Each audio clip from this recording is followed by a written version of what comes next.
আলাইহিস সালামকে সৃষ্টি করে আদম আলাইহিস সালামের পাশে রেখে দিলেন। হাওয়া আলাইহিস সালাম তার কোমল মতি নরম হাত দিয়ে আদম আলাইহিস সালামের মাথা বুলাইতে লাগলেন। আদম আলাইহিস সালাম তো ঘুমের মধ্যে বিভোর। যখন কোমল মতি নরম হাতের ছোঁয়া পাইলেন,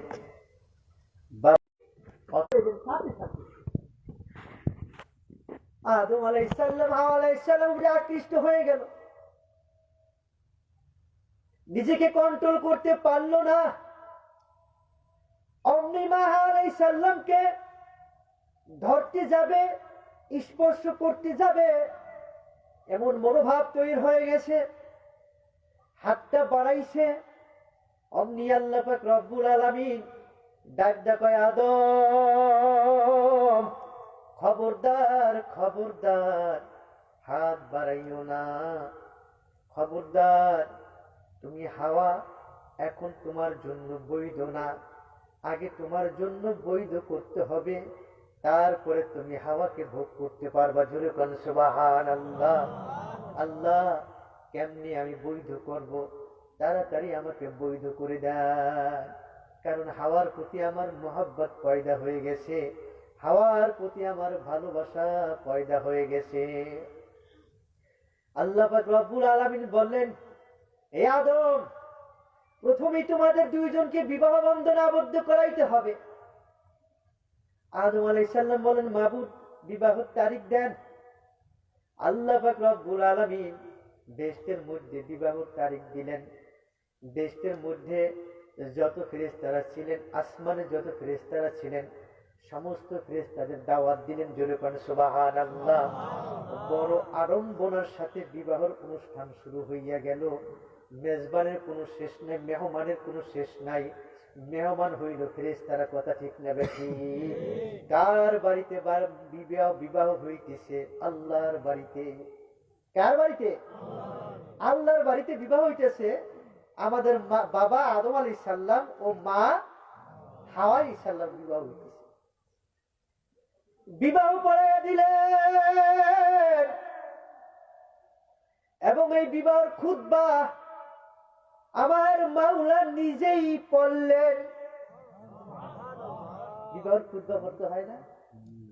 বিবাহের খুতবা মাওলা নিজেই পড়লেন। বিবাহের খুতবা আল্লাহ নিজে পড়লেন। আদম আলাইহিস সালাম এবং হাওয়া আলাইহিস সালামের বিবাহ হইয়া গেল। এখন সুন্দর ঘরের মধ্যে তাদের বাসর ঘর, ফুলসজ্জার ঘর। যখন ফুলসজ্জার ঘরে গেলেন, আদম আলাইহিস সালাম মা হাওয়া আলাইহিস সালামের গায়ে যখন স্পর্শ করবেন, আল্লাহ আবার ডাক দেয়া বলেন, আদম থামো, এ আদম খবরদার খবরদার, হাওয়ার শরীরে স্পর্শ করবা না, এখনো তোমাদের জন্য বৈধ হয় নাই। আল্লাহ বিবাহ পড়াইয়া দিলেন, তারপরও কেন বৈধ হইল না? আল্লাহ পাক রব্বুল আলামিন বলেন, আদম আগে হাওয়ার জন্য মহারানা আদায় করে নাও। যতক্ষণ পর্যন্ত মহারানা আদায় না করবা, ততক্ষণ পর্যন্ত হাওয়া তোমার জন্য সিদ্ধ হবে না। কি হবে না? তোমার জন্য বৈধ হবে না। আদম আলাইহিস সালাম বলেন, মাবুদ আমি তো আদম, কেবলই মাত্র আদম, আমার তো আর একটা জিনিস আজকে তোমাকে শিক্ষা দিব। এমন একটা আমল তুমি আজকে করবা, যেই কাজটা করলে পরে তোমার জন্য মহারানা আদায় হয়ে যাবে। আদম আলাইহিস সালাম বললেন, মাবুদ কি সেই কাজটা আমাকে শিক্ষা দিন। আল্লাহ পাক রব্বুল আলামিন বলে, আদম তুমি 10 বার আমার পেয়ারা হাবিব, যাকে সৃষ্টি না করলে আমি কুল কায়নাত কিছুই সৃষ্টি করব না, কিছুই সৃষ্টি করতাম না, আমার সেই পেয়ারা হাবিবের নামে 10 বার দুরূদ পড়ো। আদম আলাইহিস সালাম চিন্তিত হয়ে গেল, কে সেই ব্যক্তি, কেমন ব্যক্তি যার নামের উপরে 10 বার দুরূদ পড়তে বলল, যার নামের উপরে 10 বার দুরূদ পড়লে একজন আমার পেয়ারা হাবিব আদম আলাইহিস সালামের মাবুদ, তার আমি একটু এক নজর দেখতে চাই। আল্লাহ পাক রব্বুল আলামিন বলে, আদম,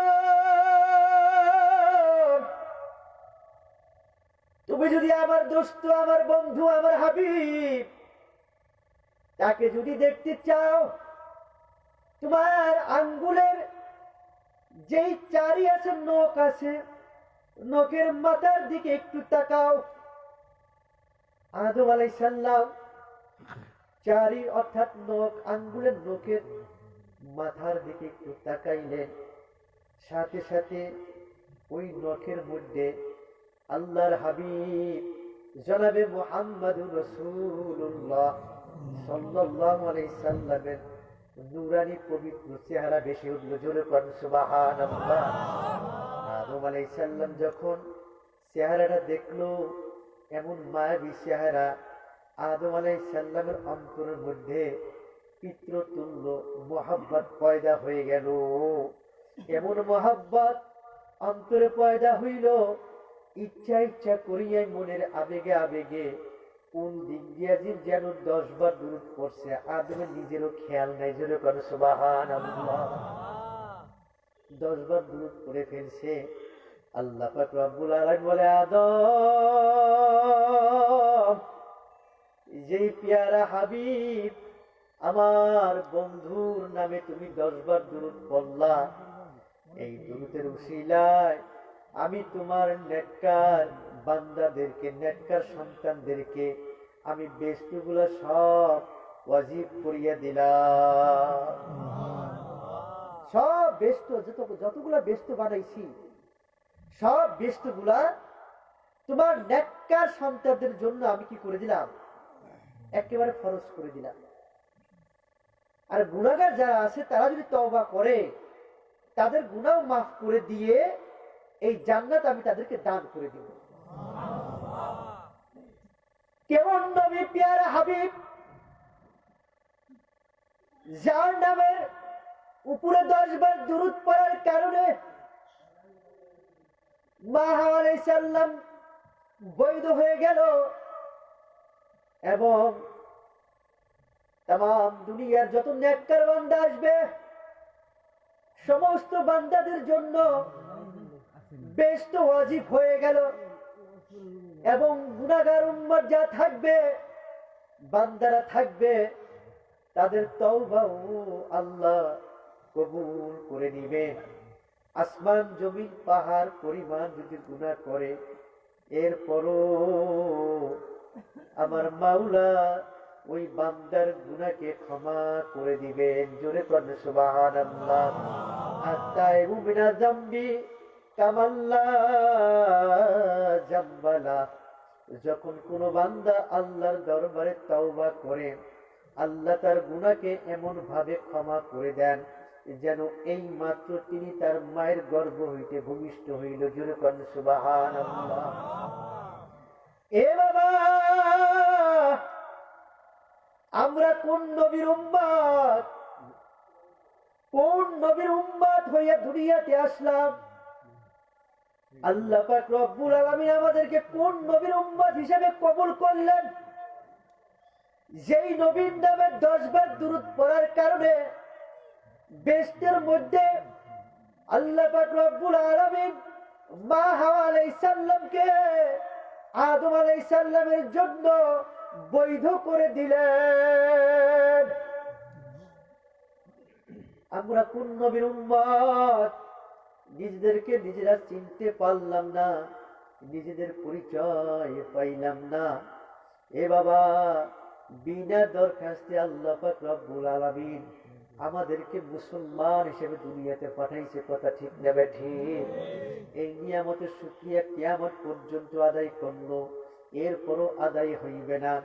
বাবা, শুধু তাই নয়, আমাদেরকে শীষ আলাইহিস সালামের জামানায় পাঠায় না, নূহ আলাইহিস সালামের জামানায় পাঠায় নাই, আমাদেরকে দাউদ আলাইহিস সালামের জামানায় পাঠায় নাই, আমাদেরকে সুলাইমান আলাইহিস সালামের জামানায়ও পাঠায় নাই, আমাদেরকে ইব্রাহিম আলাইহিস সালামের জামানায়ও পাঠায় নাই, মূসা আলাইহিস সালামের জামানায়ও পাঠায় নাই, ঈসা আলাইহিস সালামের জামানায়ও আমাদেরকে পাঠায় নাই। বিনা দরখাস্তে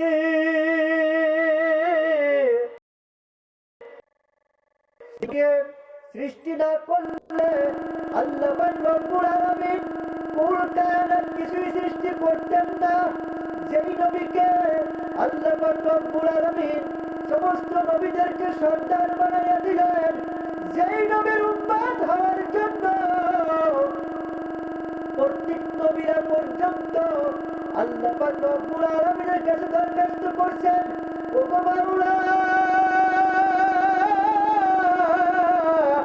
ও মাওলা কারীম, যেই নবীর উম্মতরা এত ফজিলত তুমি বর্ণনা করছো বিভিন্ন আসমানি কিতাবের মধ্যে, ও মাওলা কারীম, সেই আখিরি জামানার পয়গম্বর জনাবে মুহাম্মদুর রাসূলুল্লাহ, জনাবে মুহাম্মদুর রাসূলুল্লাহ সাল্লাল্লাহু আলাইহি সাল্লামের উম্মত হিসেবে আমাকে কবুল করে নাও। প্রত্যেক নবী দোয়া করছেন, আল্লাহ রব্বুল আলামিন কেবলমাত্র হযরত ঈসা আলাইহিস সালামের দোয়াকে কবুল করছেন। জোরে বলি সুবহানাল্লাহ। বাবারি, আমরা তো দোয়াও করি নাই, দরখাস্ত করি নাই, করছিনি। জোরে বল, দোয়া করছেন, দরখাস্ত করছেন? বিনা দোয়ায় বিনা দরখাস্তে আমার মাওলাই মুসলমান হিসাবে আমাদেরকে দুনিয়াতে পাঠাইছেন মুসলমানের ঘরে। শুধু তাই নয়, আখির জামানের পয়গম্বর, আল্লাহর দোস্ত, আল্লাহর হাবিব, সমস্ত নবীদের সর্দার, আখির জামানের পয়গম্বর জনাবে মুহাম্মদুর রাসূলুল্লাহ সাল্লাল্লাহু আলাইহি সাল্লামের উম্মত হিসেবে দুনিয়াতে পাঠাইছে। নিজেদেরকে নিজেরা চিনতে পারলাম না, আমরা উম্মতে মুহাম্মাদি, নিজেদেরকে নিজেরা মূল্যায়ন করতে পারলাম না। এটাই হইল আমাদের বড় দুর্ভাগ্য, এটাই হইল আমাদের পুরা কপাল। বাবারে, বলতেছিলাম যে আল্লাহ রব্বুল আলামিন বলে, ওয়াল্লাযীনা আমানু আশাদ্দু হুব্বান লিল্লাহ, যারা ঈমানদার তাদের অন্তরে আমি মাওলার মহব্বত সবচেয়ে বেশি, আমি মাওলার মহব্বত সবচেয়ে বেশি পরিমাণ তাদের অন্তরে আছে। এবং বলতেছিলাম কি পরিমাণ মহব্বত আল্লাহ দাবি করে, কি পরিমাণ মহব্বত। ছোট্ট উদাহরণ হইল, নবীজি বলেন একটা হাদিসের মধ্যে কি পরিমাণ মহব্বত তুমি আল্লাহ বাংলা রসুলের প্রতি অন্তরে জমা করবা। লা ইউমিনু আহাদুকুম হাত্তা আকুনা আহাব্বা ইলাইহি মিন ওয়ালিদিহি ওয়া ওয়ালাদিহি ওয়ান নাসি আজমাইন, যে যতক্ষণ পর্যন্ত তোমার পিতা, তোমার সন্তান সন্ততি এবং মানুষজন মহব্বতের যারা আছেন, যত মহব্বতের আছে সবার চাইতে তোমার অন্তরে আমি নবীর মহব্বত, আল্লাহর মহব্বত বেশি পরিমাণে না হইবে, ততক্ষণ পর্যন্ত তুমি পরিপূর্ণ মুমিন হইতে পারবে না, পরিপূর্ণ মুমিন হইতে পারবে না। তাহলে মহব্বতের হদ বুঝলাম কি পরিমাণ। সব কিছু চাইতে ছেলে মেয়ে, আত্মীয় স্বজন, বিবি, মহব্বতের মানুষ, দোস্ত, বন্ধু, সব চাইতে আল্লাহর প্রতি মহব্বত আগে থাকবে। সবকিছুর মহব্বত কার বেশি থাকবে? আল্লাহর মহব্বত, আল্লাহ রসুলের মহব্বত বেশি থাকবে। আর এটাই হইল মহব্বতের হদ বা পরিমাণ। আল্লাহ রব্বুল আলামিন আমাদের সকলকে আমল করার তৌফিক দান করুন। প্রধান অতিথি স্ত্রী চলে আসছেন, আপনারা সকলে ইনশাআল্লাহ তাআলা আখিরি শেষ মোনাজাত দিয়ে, অর্থাৎ আজকের যে মেহমান, আমাদের এলাকার মেহমান, আজকের এই প্রধান অতিথি বয়ান করবে, আলোচনা করবেন, আপনারা আলোচনা শেষ করে ইনশাআল্লাহ তাআলা যাবেন। আর একটা এলান শুনি, সেটা হলো সবাই জানেন, তারপরে বলতে হয় যে এ মাসের 25, 26, 27শে ফেব্রুয়ারি চরমনের বার্ষিক মাহফিল, ফাল্গুনের মাহফিল, ইনশাআল্লাহ তাআলা আপনাদের সকলে দাওয়াত রইল। 24 তারিখে সম্ভবত মাঝিরঘাট থেকে একটা লঞ্চ যাবে। যারা লঞ্চে যাওয়ার খেয়াল করছে তারা সকাল 8টায় মাঝিরঘাটে গেলে পরে লঞ্চে উঠতে পারবে। আর বাহাদুরপুর মাহফিল কলেজে 16, 17, 18, 16, 17, 18 এ মাসের ইনশাআল্লাহ তাআলা দোনোটা দরবারি হক, দোনোটা দরবারি কি হক, দোনোটা খাঁটি অলির দরবার। কাজে আপনারা দোনো এই মাহফিলে যাওয়ার চেষ্টা করবেন। আমি আপনাদের জন্য দোয়া করি, আপনারা আমার জন্য দোয়া করবেন। আল্লাহ সুবহানাহু ওয়া তাআলা যেন আমাদের সকলকে ঈমান ও আমল নিয়ে কবর দেওয়ার তৌফিক দান করুন। ওয়া আখিরু দাওয়ানা আলহামদুলিল্লাহি রাব্বিল আলামিন। আসসালামু আলাইকুম ওয়া রাহমাতুল্লাহি ওয়া বারাকাতুহু।